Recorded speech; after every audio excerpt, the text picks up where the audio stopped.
Ify is a certified nutritionist and the co-founder of Nutrition for Kids. She holds a BSc in nutritional sciences from the University of Minnesota, Twin City, US, and a pediatric nutrition certification from Dietetics of Canada Association. So she's not a small person.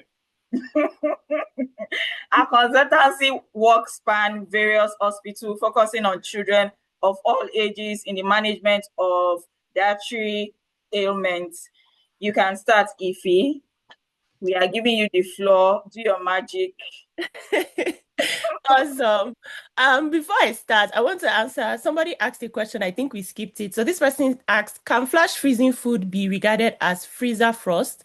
I like to flash freeze fruits before putting them in Ziploc so they are easily removed. No, that's not freezer frost. That's just flash freezing. So they are different. I hope that answers the question for you. Okay, let me share my slides with you. Give me 1 second here because I actually pulled it up for you guys. I hope everybody is doing good today. I hope everybody is doing good today. What's going on? Okay, yeah, there we go. I hope our diaspora mamas are not still sleeping. And I'm sure they are not. I'm sure they are not. I'm sure they are still. No, when we were doing introduction, some people were already here. So yeah. Yeah, I know they are here. And I mean, this is not even just for diaspora moms. This is for everybody um that has ever moved or is planning to move. Please tell me what you can see because me, I cannot see it. Yeah, we can see moving without losing your guy. We can see your first page, your first slide. Oh, wonderful. I think I need to remove. Great. Okay, so today's topic is moving without losing your ground, nutrition wellness strategies for families before and after relocation, right? So, let's see. Next slide. Oh, sorry. So the major takeaways I want us to take away today are one, know how to find the right food and support system so your family can settle and thrive. That's the most important thing. Two, learn simple and practical ways to feed your family and stay healthy in any new environment. So even if you are moving from one state to another state in the same country, because I have done that multiple times, it's important that you know what to do, right? And then finally, understand how moving to a new country can affect your child's eating, digestion, and overall well-being. I feel like a lot of the times when we as older adults or as parents move, we move knowing that we are moving for the betterment of our family and the betterment of our children. But we don't move with the children in mind. You just carry them as part of your suitcase, forgetting that they are also human beings. They have feelings. They need to know what is happening, regardless of their age.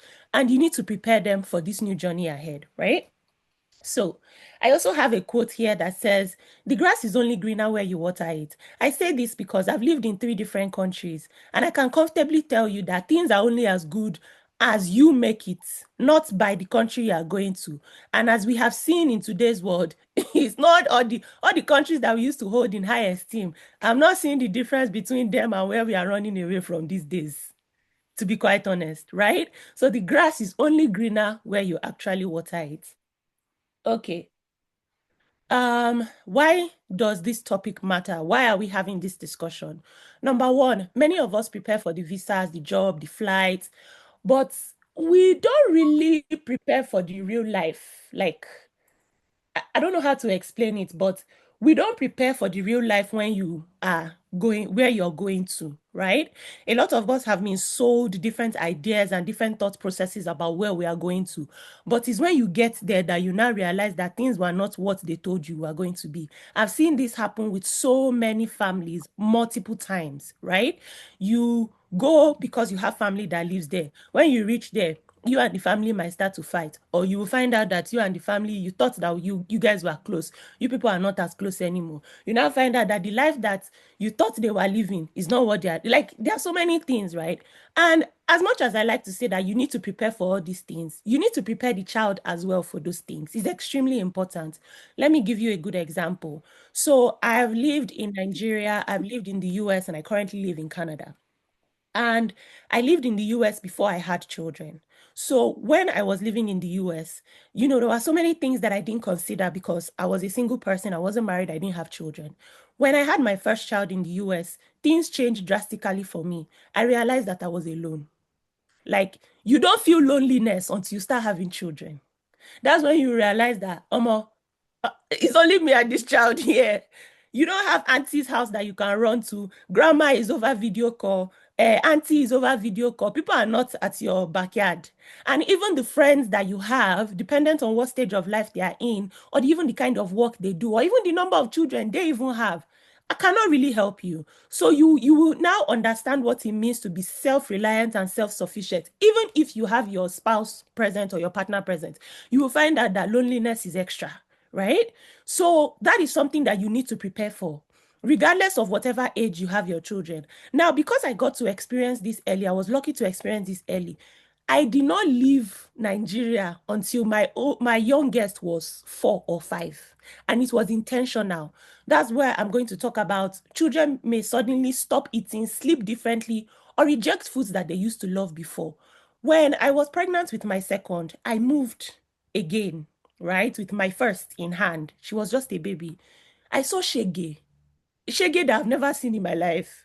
This child refused to eat everything that she was used to eating. And at the time, because I was pregnant, I wasn't really focused on her. My own was, open your mouth, swallow it, let's move on. I don't have time for these things you are doing here. And she was like, try it again. It's your head that we pour it on. And I was like, are you kidding me? But it made me realize that I didn't prepare for her. I only prepared for myself. I made sure I had all the things I needed. I made sure I had all the things that I needed for pregnancy. Made sure I had all my documents, but I didn't carry her food. So when I got there and I was now trying to find alternatives for her because I felt like she was already eating regular meals. There was beans, there was so many other things. When I realized that wasn't working out, I had to spend extra money to get the things that she was used to eating. And that for me was an eye-opener because I asked myself, I said, so many mothers are going to experience this same thing. So the first advice I will give you is pack a minimum of 3 months of whatever it is that your child is going to eat, that you know that they like to eat. Minimum of 3 months, pack it with you. As in, dedicate 1 suitcase to only your child. However many suitcases you are allowed, dedicate 1 to only what your child is going to eat. Because trust and believe that when you get to where you are going, you are not going to find all the things that you need. And your child will rebel, right? Because children under the age of 3, they are not really speaking much. They don't understand so many things. So they will rebel because it's frustrating for them. The environment they are used to running around, they cannot run around again. The environment they are used to talking in or meeting people, or the people they used to see, everybody's face is different. Everybody's color is different. The light is even different. The day and night is now different. So many things have changed for them. So, and food is the first thing that suffers that, right? Next one, digestion and routine can change because of stress and new environments. I just explained this a little bit in more detail. Do you know that your digestion is affected by day and night? That is why sometimes when you get shift work, especially for women, you gain a lot of weight, right? And it's not like you are eating more or you are eating worse, or you are number 1, you're not sleeping better. Number 2, your biological clock for sleeping has automatically been adjusted. Now imagine that happening for a child in the first few months of you moving to another country or you moving to another place. Their system needs adjustment. And if you don't prepare for that adjustment, it's going to be a serious problem. Next is when you prepare early, your child settles faster and the whole family feels more comfortable. Even if you're not going into your own space, even if you're going into the space of the people you're living with. Like, for example, one of the things that I've seen with some of my patients is when they move to a new country, they have to stay with family members or a friend, right? And they are subjected to what that family is eating. Do you know that when I moved, one of the first things I did was when I prepare food, I'm preparing for all the children in the house. Why? Because I can't control what the person's children are eating, right? But I can control what my own children are eating. And if I can cook, if that's the one thing that I can relieve that family of, which is making sure that all the children in the house are eating, let me know that's the work that I'm doing. It helps me because I'm protecting my own children, right? So I made sure that I not only did I pack food for my own children, I packed food for the people I was going to go and stay with. I packed food for their own children as well. And I was feeding everybody. It gave me comfort. My children their routine was not scattered. And the person was grateful that, oh, I've taken this particular load off them. I'm feeding everybody in the house, right? The next one is study your destination before and when you move. Number one, please don't only research the immigration process. Don't only research the job. Please research the everyday life, the transit, the school, the housing. I'm saying this because a lot of us get the shock of our lives when we want to put children in school, or you get the shock of your life when in Nigeria your child under 3 was in daycare, and then you come abroad and they tell you nobody's going to school till they are 5. That money that you are trying to save, you will not be using it to pay for daycare, because daycare is so much more expensive than it is in Nigeria. And sometimes you might not be able to afford it, so only one parent is working and the second parent has to stay at home with the child. That alone is a major financial investment. So make your inquiries ahead of time to know how does schooling work. Now, for parents that have children that go to school already, because like I said, one of the major decisions I made was to make sure that I took a child that was old enough to be able to go to school. Sorry, somebody's mic is on and I don't know who it is. Yeah, so one of the major, oh, still cannot. That's your mic that is on. Okay. So as I was saying, for people that have children that are old enough to go to school, right? One of the major things that I think is extremely important that you need to do is you need to make research about how food is served in school. So as I mentioned earlier, I've lived in the US and I've lived and I currently live in Canada. There are 2 different ways of feeding children. One of the ones that shocked me was in the US, in the school system, there is an option to buy lunch in school, right? I was so excited by it because the stress is very different. Now, I'm pro cook your food at home and pack it for your children. But in the first few months of where I moved to or where I lived, it was really, really hard. And so at that time, packing lunch was not the first thing that was on my mind. I was more focused on, okay, let me make sure you eat a good breakfast. Let me make sure you eat a good dinner. And if I can afford not to pay for a meal and school will provide it, please go ahead. That was one of the worst decisions I had ever made as a parent in my life. My son suffered severe chronic constipation, the kind of constipation that if I did not know what to do, we would have had to go to hospital for bowel obstruction removal, because it was that bad. He could not go to the bathroom weeks on end. Why? Because I realized what he was eating from school had no nutritional value. And I didn't identify it early enough. I even thought maybe, okay, he was playing too much, he was struggling. And funny enough, this is not something that I only have experienced. So many other families have experienced the same thing, but they didn't know that that's what it was, right? So you need to make that research.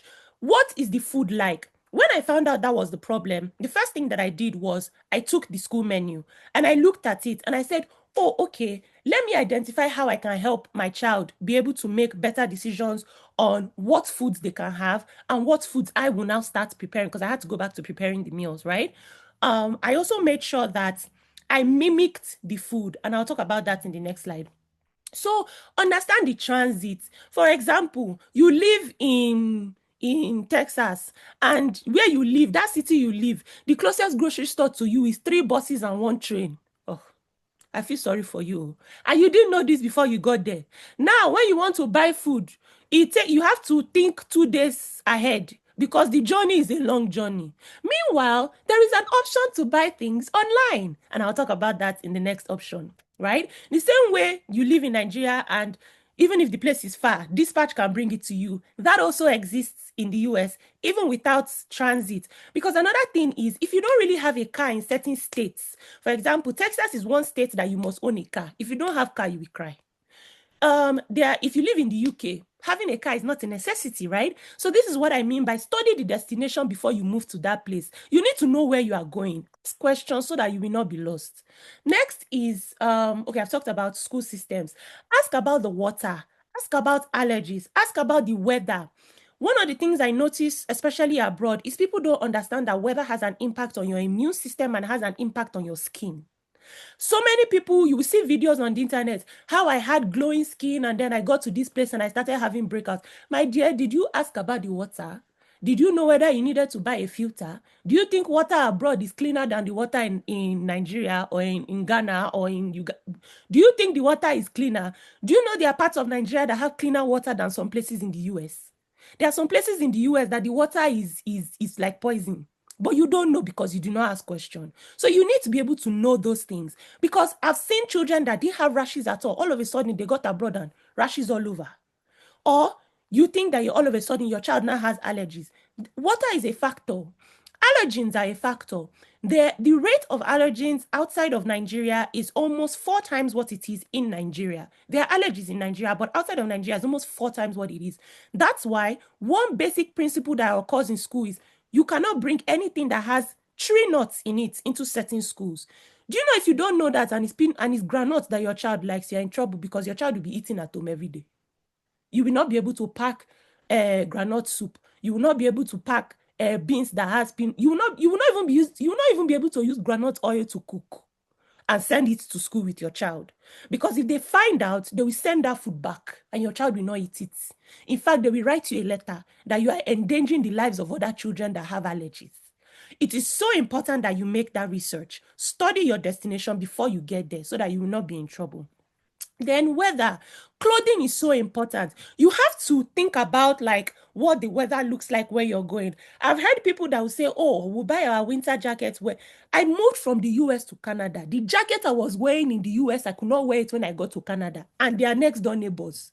So how much more you thinking that the one that you are buying in Nigeria is going to help you where cold wants to finish somebody? It will not work. You need to prepare yourself for that. Ask questions. Like sometimes it's important to talk to the people that are there and don't just say, hey, how are things for you? No. What kind of coat are you people wearing? How much is the coat? Can you buy it for me? Which shoe do you people used to wear? Can you buy the shoe for me? Hold it for me until I come. Those are things that you need to start planning for, which leads me to the next one. Understand the real cost of living and your budget. See, if they tell you it's $5,000, believe it. Don't think that with your $2,000, you can make $5,000 work. You will cry. If they tell you it's $15,000, believe it. Because that $15,000, they've calculated. See, it's not like Nigeria where they say, oh, you have to buy a house of 700K. And you tell yourself, people are living with 100,000. It will not work here. If you don't have it, you don't have it.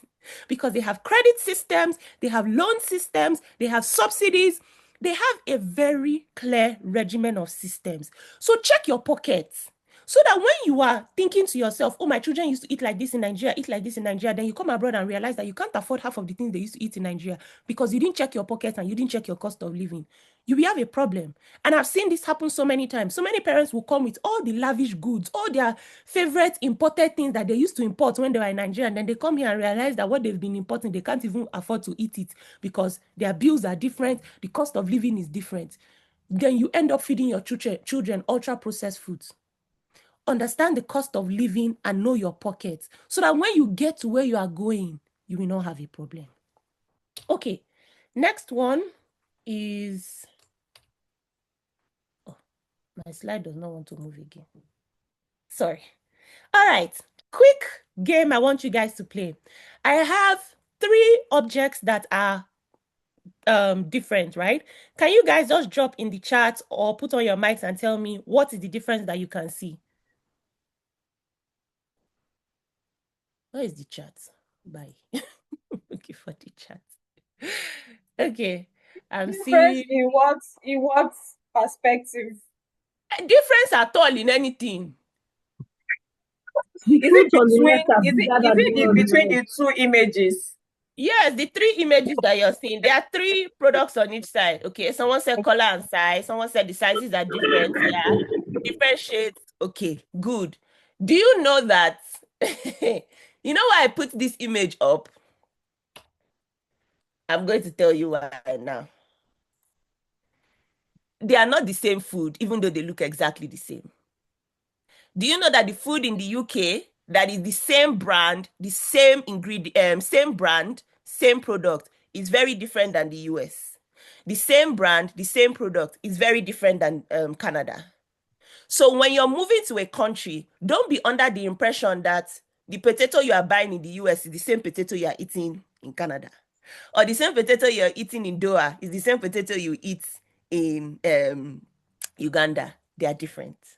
And a lot of people don't know this. That's why I put meat as an example. The meat that you are eating in Nigeria is not the meat that you will eat when you get to the US. They don't even feed the cows the same thing. Sometimes what the cow is eating, you cannot even feed it to your dog in Nigeria.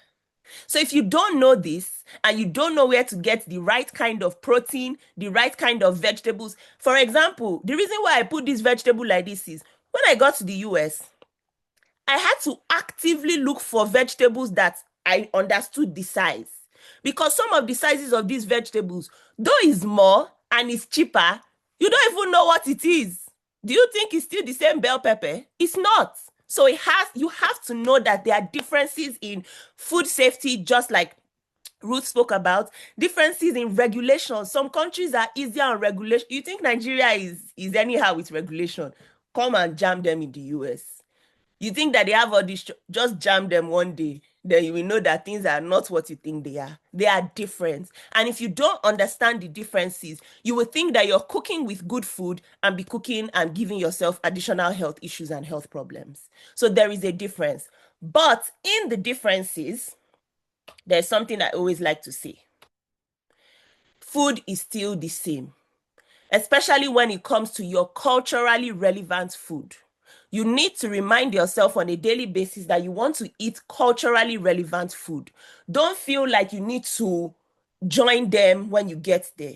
Continue to eat the way that you are used to. It is important for your biology, it's important for your DNA, it's important for your genetics and the children you will give birth to when you get there and the ones that you currently have, right? There's not enough time for me to go into epigenetics, but just know that your DNA is important to the food that you are born eating. You need to stick to it. Don't feel like you can start eating mashed potato and grilled cheese just because. And I'm not saying that you shouldn't, but that's not what you are raised with, and you shouldn't raise your children that way either. Now, window grocery shopping. That's the first thing anybody needs to do once they get to a new country or a new state or a new city. Let me give you an example. I lived in Lagos while I was in Nigeria for a period, and then I moved to Enugu. And people used to always wonder when I have conversations with them about the food I'm eating. The first question they will ask me is it still in this Enugu you are buying this thing? Where are you buying it? Which shop? And the reason I was able to do that is because of the concept of window grocery shopping. Now, if you don't know what window shopping means going into a store and just looking at things. You're not actually buying, right? You can do the same thing with grocery stores. Go into the grocery stores around you. Know what is on their shelves. Don't be under the impression that what you eat is there. It might not be there. You need to know if something is different, right? Explore the grocery stores. Go to different ones. Like, for example, where I live now in Canada, I had to take out the time to go to all the stores that were around me. First, to know the ones that were close to me. 2, to know what they had. And 3, to compare prices. Because the same store in Calgary is not carrying the same thing as the one in Okotoks, or the one that is in Edmonton, or the one that is in Toronto. It's the same store, but they're not carrying the same products because regulations are different from city to city. And you won't know that because you've only been going to one place, or the one that they told you, if you go here, you will see it. My dear, you might not see it and it will shock you. So go around, check the stores, right? Compare freshness. There are some stores that have fresher vegetables than other stores. Why? Because they have high turnover. Sheun talked about it yesterday, that there's high turnover in some stores because they have more foot traffic. There are some African stores that they might see only 20, 30 people in a week. Meanwhile, some other grocery stores are seeing 100, 200 people in a week. What do you think will be the difference in the quality of the products that they are selling? Is it not what you have that you will sell? Will you go and throw it away because it's bad? They will still sell it to you. So you need to be able to make sure you're checking, right? Then build a simple meal system that fits your new schedule. Your schedule is not going to be the same the way it was in the other country where you are living, right? It's not going to be the same in Nigeria. It's not going to be the same in Ghana. It's not going to be the same in Kenya. You want to make sure that you know what your schedule is like so you can plan your groceries. Currently, for me, going to the grocery store is not an option. As I'm talking to you, they will deliver the food for the week to my doorstep today. Let me repeat that. As I'm talking to you, the food I'm going to eat, the vegetables and everything, somebody is going to bring it to my door this morning. I've bought it. I'm waiting for it to land. Why? Because I have to be here. If I can't be here and I have to go out every single day to buy something, it doesn't fit my schedule. You need to know what the kind of resources that are available to you. Is it subscription? Because sometimes I hear people say, oh, the cost of subscription is too expensive. My dear, how many fuel are you buying in a week? Is it not the same money? Then the energy that you use, some of you will leave your house by 12, you cannot come back till 4 o'clock. Why? Because you went to the first superstore, Boku Mart. They did not have the size of potato you want. Then you went to the next one. They didn't have the right color of the jeans you wanted to buy. You are just going up and down, up and down. Then it's still you that will pack it in your car, because nobody's going to push the cart for you and say, excuse me, ma, I hope everything is okay. Let me help you. Nobody will help you. You will push it by yourself and pack it in your car. And when you finish packing it in your car, you will drive your car home and pack it in your house. All of that is time, effort, and money that you could have saved by just sitting in front of the computer and somebody will do it for you. And the cost is not even more expensive, right? Now, let's go to the next slide. So, one of the major questions, what's happening with my slide? You people are helping me to draw.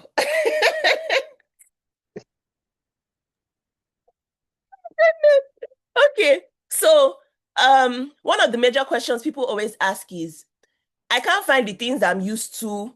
African stores are too expensive. It's you that is always looking for African stores.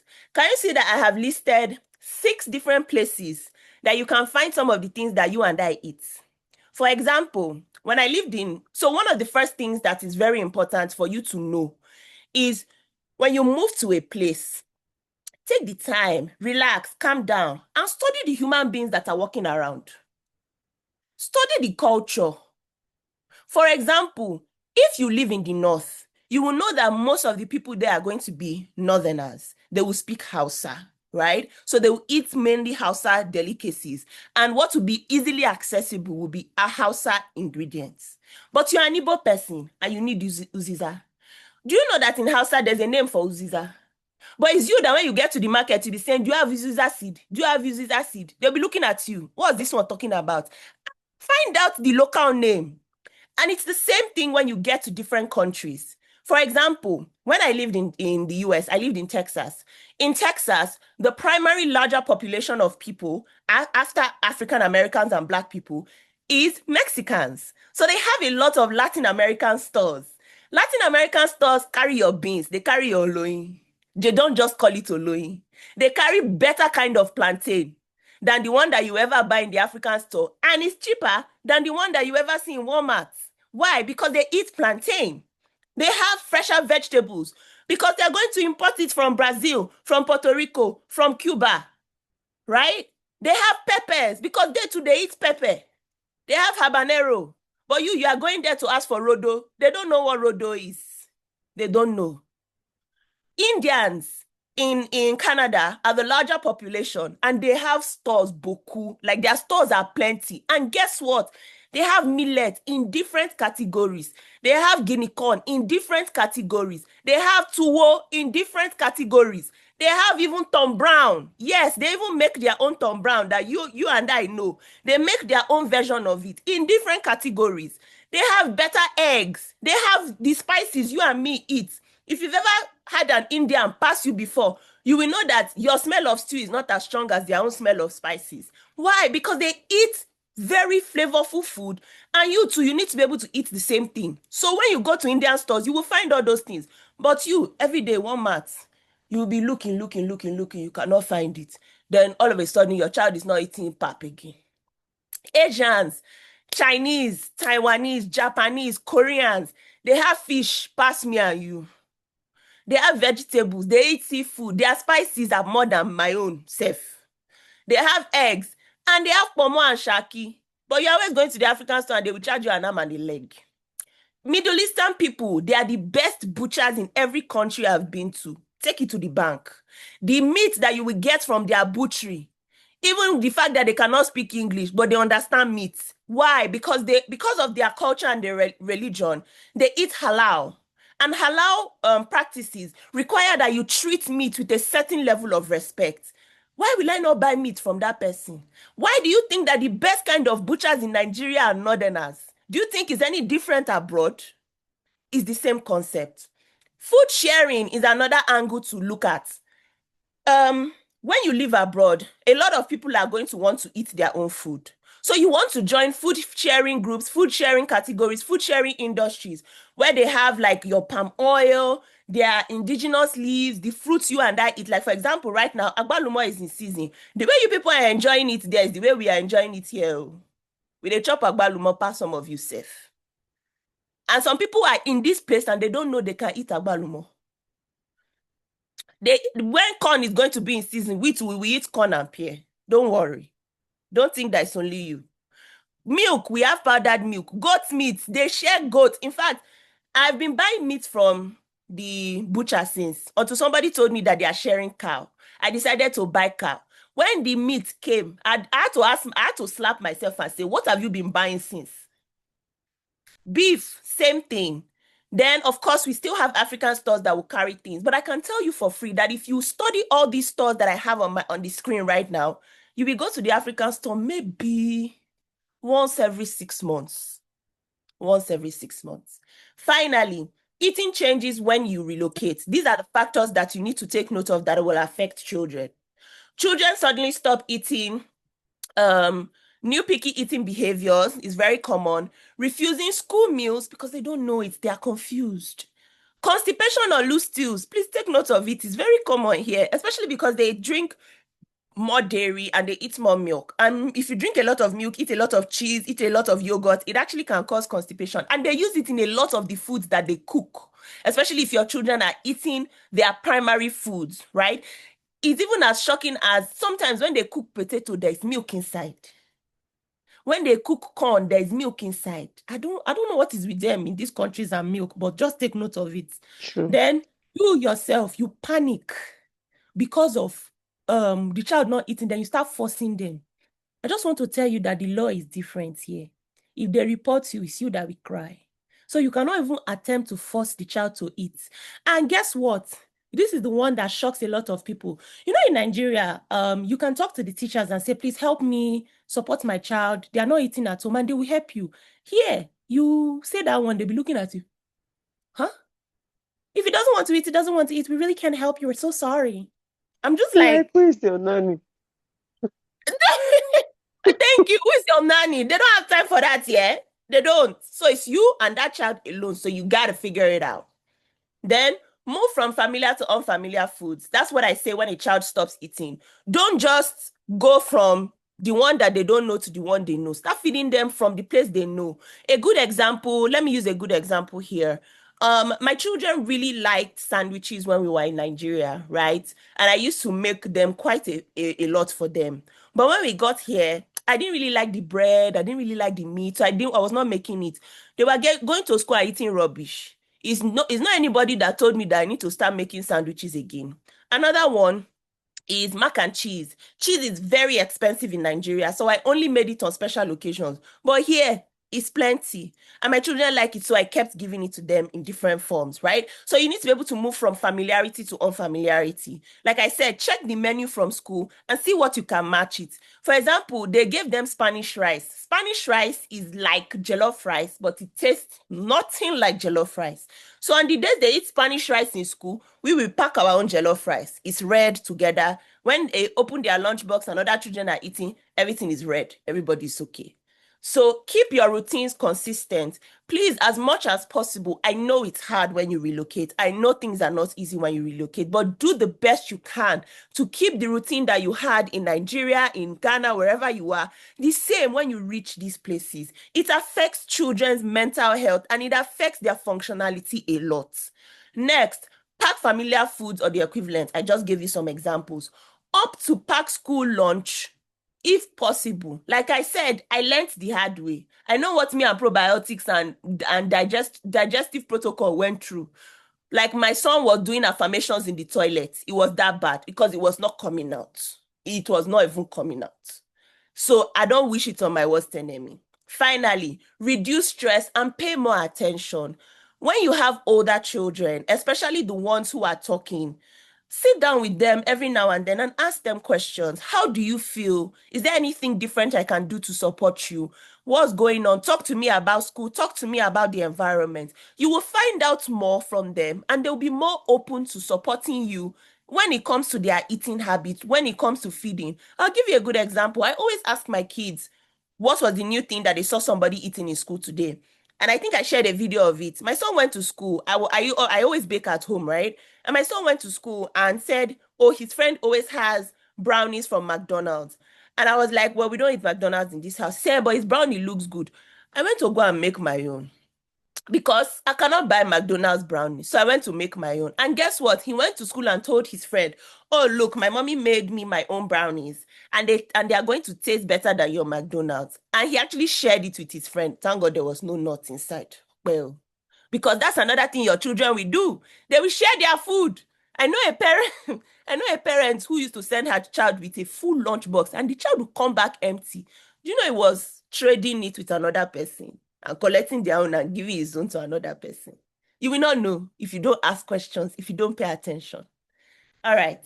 And then finally, seek professional help if the child experiences weight loss, long-term refusal, or ongoing digestive issue. Please seek professional help. Bowel obstruction surgery is expensive. Oh. Finally, build your own village. Like I said, the first thing I realized when I got to this country was I was alone. You are alone. When you accept it, you learn to build your village. Look for people that are like you. Join communities that are like you. Join online communities. Ask questions. Before I moved to Canada, I remember in our Nutrition for Kids subscription community, I was always asking questions of the moms that live there. One day, somebody just said to me, oh, there's this group of Canada moms that you can join. Join them.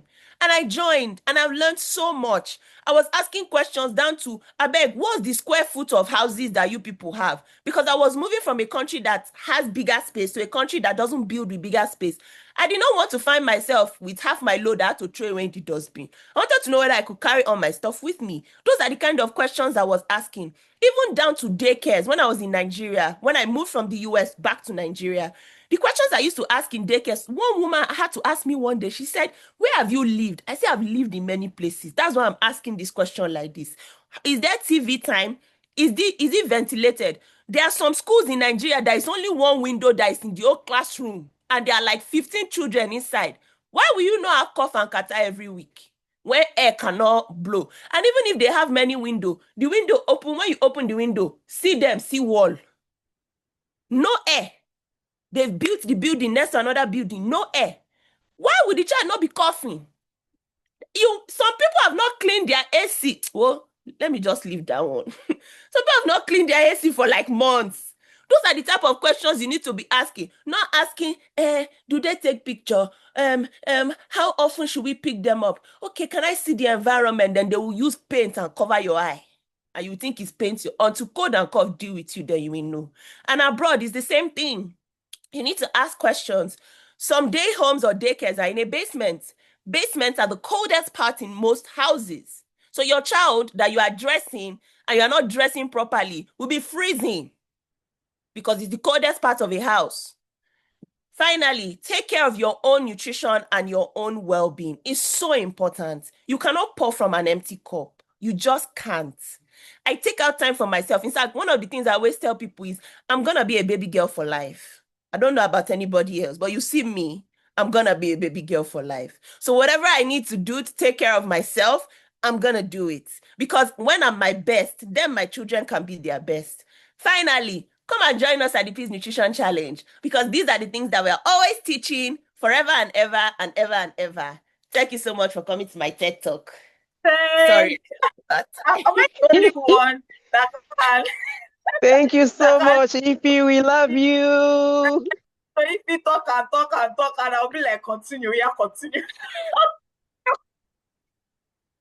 Thank you so much, our co-founder.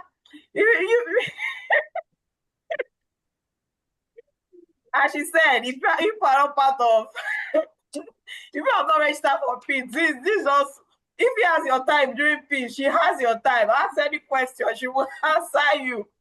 Plus, you have lectures. We have lectures for the whole 14 days. and you have access to those lectures even after the program.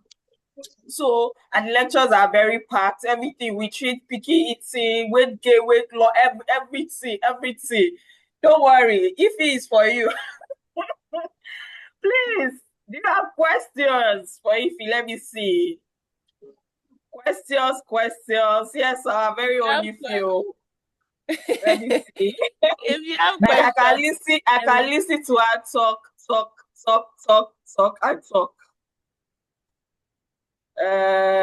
I hope name. Okay. I would have a question. Hey, thank God, no question. Somebody said something that was like, oh, that's true. Somebody said it's not even people that are in the diaspora that need this. Even when you are relocating within Nigeria, within any country, these are like basic things, foundational things that you're supposed to know if you want to be on this healthy eating journey for your children and your family. Yeah. The topic needs to be repeated though. People come and join, come and enter pits. Register for pits. Okay, for that are saying that the discount code is not working, is currently working, so you can use the discount code and you pay today. After this conference is back to the normal amount, the regular amount, and we are starting February 19th. So please, just grab it right now. Grab it right now, please. No question. She has talked everything finish. If they say you have finished work. I'm happy. So, thank you very much. So we are going to be moving along. Now, before we even call this next, I have a gist for you people, and it has to do with this next speaker. The next speaker is 20 of August. I think somebody is asking questions. Oh, okay. Well, let me see. Please, what is PEDs about? So it's like a 2 weeks boot camp. That's our flagship program. That's what we started doing before Nutrition for Kids was born. It's a 2 weeks boot camp for parents. It's virtual, so anybody can attend from anywhere in the world. We've had moms from China, from Germany, from anywhere. So what we do is we give you lectures for the 14 days. These are things that regular things that moms will want to know about their children's nutrition, from weight gain, weight loss, picky eating, different things, nutrition on a budget, different topics for the whole 14 days. Then we'll give you a meal plan. The meal plan will cover you for 2 weeks. We give you recipe book also that has video recipes also. We also, you will also be put in different subgroups based on your child's age. So you can ask any question about your child's nutrition, you can ask and would answer you. Then the sweet part, the incentive is that at the end of PEDs, you also would win gift prizes. So for the past 10 editions, we've given money out, dollars, for the winners. So you win gift prizes, you win cash, you win depending on your interaction. It's just a fun place to be. Did I miss anything? No. So you can go and check out the testimonies. Like, oh, okay. So at the end of the program, you are like a pediatric nutritionist for your child, basically. I gave birth in Ontario. Ify, what are we having? Okay, when are we having your products in the UK? You people should pray for us. That's all I can say. Pray for us, because we're working on it. We are working on it. We are actually working on it because we want to make sure at least we cover the grounds where the countries where Nigerians are, in quotes. And we just came to Canada, so if you give us time, we are working on it. We are really working on it. Ifeyinwa said, I've been in this country for 5 years and I've never looked at this in this light, especially. You see, if you are doing the Lord's work. Thank you. What kind of questions can we ask? Somebody is asking about. They finish what, Somebody especially said when it's so long. Okay. Somebody asked a question about picky eating, I think. I'm trying to find it. So someone asked that what do you do about a child that is picky and they don't even eat school food? So one of the things that I will quickly say is picky eating doesn't start overnight. There is a point where it starts and you need to figure out when it started. That's when you figure out when it started, that's how you'll be able to resolve it. Because sometimes, like I said, children also have mental health that needs to be taken care of. If you don't consider it, it can lead to picky eating. If they don't feel heard, it can lead to picky eating. For example, I had to talk to my children about the type of lunchbox I will buy. I couldn't buy lunchbox for them just because what they were used to in Nigeria, I couldn't find it here, and I couldn't carry the one I had in Nigeria, right? So I had to talk to them. Even before I moved, I was talking to them every day. I said, we are going here, this is what we are going to see, this is what. My children never had any issues fitting in because I was always having conversations and always communicating with them. So find out the point where picky eating started, because that's the point where you need to go back to apologize to your child. We don't like hearing that, but you must apologize to that child because they don't trust you anymore. That's why they stopped eating.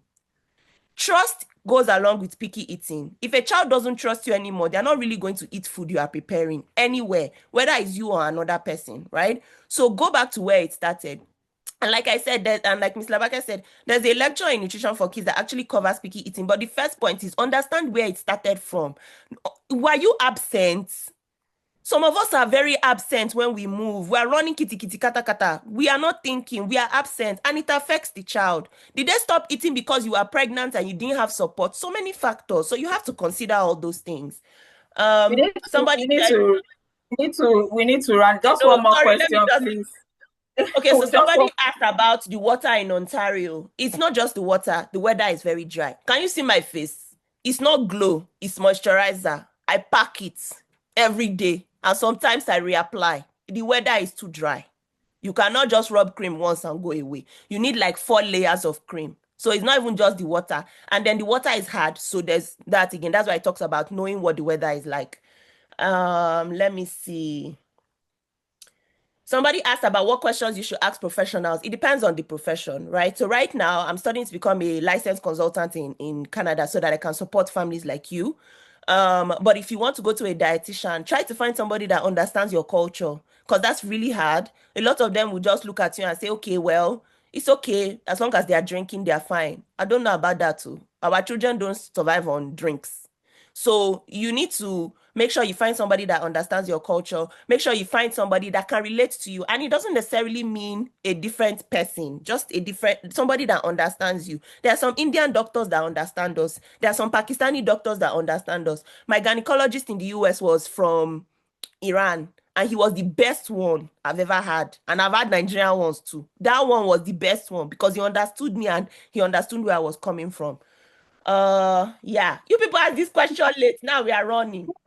You, if you need more, please join our committee or pay for PEDs. I bet we need to move. We need to move. So